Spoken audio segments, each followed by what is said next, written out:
Hey everybody, Flub here. I'm going to make a tutorial on how to do the three major skips in White Jungle that a lot of people have implemented, the Loopspeeds and also Line Skip. And I'm going to go into each one individually one by one just so that way you get an understanding of how they work. Now, first off, starting off with Line Skip in particular, or what is it? Fucking Boner Weed 1. When you're doing this strat, you have to make sure that you are going to jump really early. Because if you jump like late like that, then the loop speed bubbles hit you.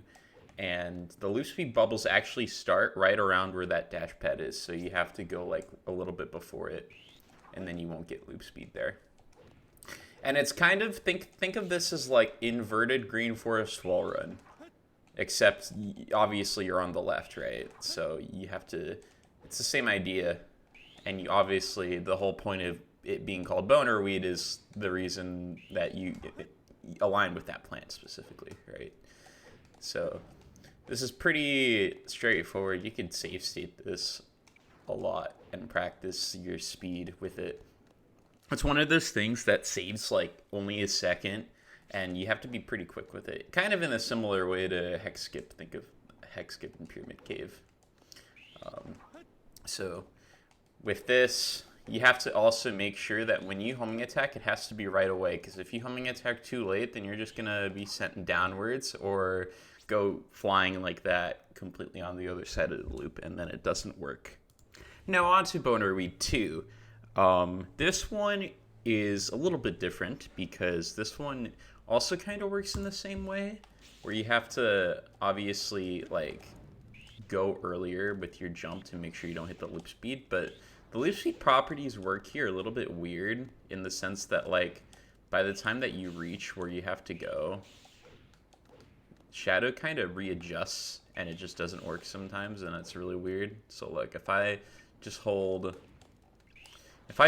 upright, or just slightly upright, kind of in the similar vein as like think Green Forest wall run loop speed, it doesn't work actually. Shadow just goes up the loop. You see? So the loop speed still applies here, so you kind of have to like work around it in a way. This one is a lot harder, but this one saves a lot more time. And it kind of works on the same idea as where you have to like run up against this side here, and you have to time your spin dash so that way you spin dash when you hit that green plant. You could also go up a little bit higher to make it safe, but obviously you don't want to go too high because then you'll be sent more downward and you'll miss the wall run specifically. So if I here, there, so the angle that you have to hold is kind of like 3 o'clock-ish. It's really weird. A lot of people that I see actually pause buffer this. So what they would do is they would, kind of in the same vein, like I said, of Green Force wall run, where they would like pause buffer through it. And then this wall run part right after, all you have to do actually, it's probably the easiest part of this strat. And if you get the timing down for it, it's not too bad. So you hold like a I'd say like a 130 angle. Right here, and then you do a full charge, and then oh yeah, that one didn't work. You have to hold a full charge, and you have to make sure that you go specifically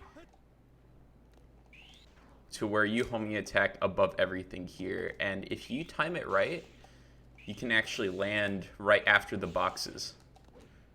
So again, it's kind of, I'd say for both, honestly, it's kind of the same angle. Like if you do the loop speed and you do specifically the wall run, it's kind of both the same angle that works here. There we go. Oh, yeah. So, yeah, that's like the biggest problem there that you will notice is if you go too high up, then you're just going to be sent extremely downward and it's not going to work. So spin dash there, and it's like really weird adjusting to this angle. I had a lot of trouble with it when I was actually doing it. So here, yeah, so you hold upright and then you are able to just land right after the boxes. You're right here, like even after the check, which is honestly the best place to be because you could just spin dash down and pause buffer the part afterwards, and it's not too bad. So it's kind of think like I'd say like a 1 o'clock to 2 angle here. And you see it works. And you could actually pause buffer through this part to be able to hit the dash pad here, so that way you could maybe go for an M4, you know, if you want those extra points. So it's the same idea right here. You just go upright, and then a lot of this is just muscle memory. Like, I'd say the biggest thing with this is trying to familiarize yourself with like maybe the specific alignments that you go for here. And by the way, I would not hover here. I know it looks kind of like a hover, but I literally just spin dash off and it works. That's what I saw world record doing, so that's the best way of going about it. And for this part after, you could just, like I said, pause buffer through it, and you'll hit the dash pad. Go for a juicy M4 time. Sometimes you just get flown off and it sucks. Not much you can do about that. Now, on to wine skip. Now, specifically with wine skip, I'm going to also explain the lead up into it because I do think it is just as important as the trick itself nearly. And a lot of that has to do with hover frames. You know, think gap jump in Radical Highway as well. That's like another example. So the best way to go about this is you spin dash off of this side, and then you do a loop speed homing attack. So just press A to get a little bit extra speed here. And then here you have to do a very small jump homing attack to be able to land on top of this thing, so you can land on the log. So here it is again, jump homing attack. And then this next part is a little weird because you have to go on this log, and then you have to go up and then down and then do a spin to where you go basically do like a 270-degree clockwise turn. And the reason why you do this is that you actually realign Shadow's angle. So you see, you realign Shadow's angle so that way Shadow just mock bounces off of that little lip there. And that's how wine skip works. So here, let me show it again. Up, down, 270, and then you hold upright. And I like to camera lock here because it gives me consistent camera, so that way I can just hold the same angle. It helps me a ton. And even though this looks complicated, this is by far the easiest skip out of the three. It's not even close. Like, people actually go for this in runs. So there you go. Let me show it off one more time. You go up, down, and then you spin. And the most important thing is you want to not touch the corner, and you want to be exactly on the lip. That is the most important part about this. So up, down, hit that. And then this tree also could be kind of a pain to deal with as well, but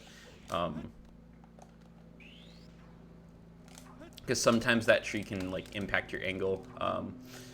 I'd say for this particular strat, the best way to practice it would be probably just to, like I said, save state from here, so that way you can get the hover frame timing down. Let me actually show what happens if I do like a big jump here, because your jump is going to end really early, right? So if you go like this, yeah, you see? So you get like nowhere near the distance that you need. Right, so that's kind of the thing. Huh. I don't know why my trigger's picking up start, but whatever. So yeah. Like I said, you hit the lip, you hold upright, and then boom, you're on here. And yeah, that's pretty much it. If you guys have any more questions, of course, feel free to DM me. I'm always open to answering stuff, and good luck on the White Jungle Week, guys. Have fun.